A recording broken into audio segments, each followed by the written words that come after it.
از جگربند عزیزشان تهمینه چخلزاده خواهش بکنیم که روی صحنه بیاید.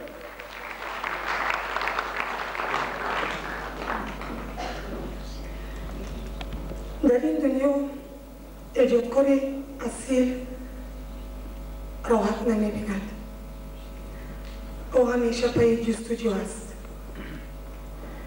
و مثل پرمیته زنجیربندی خرسنگی کار و آفرینش است.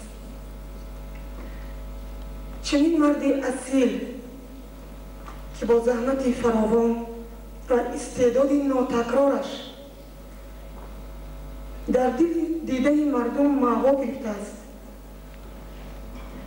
و راه پرپیچ‌وتاب زندگی را طی نموده در جاده فرهنگ و هنر مقام خویش را دریافته است و این چنین شهرت صنعت تاجیک را تا به گردونها رسانیده است پدر من است. وی هنرمند، بزلگون، حجم‌نگار، راوی، شاعر، عموماً مردی است.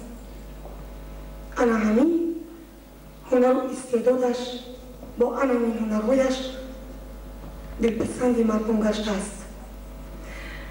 شکرانه از آن میکنیم که امروز در این تالار باشکوه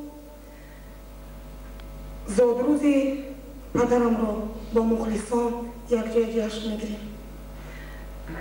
جشن سال 60 مبارک باد.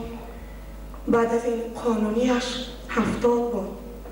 خانه 100 خانه آخر مباد، خانه دلخواهتان آباد باد. آفرین کاملا بانو جانک عزیز ما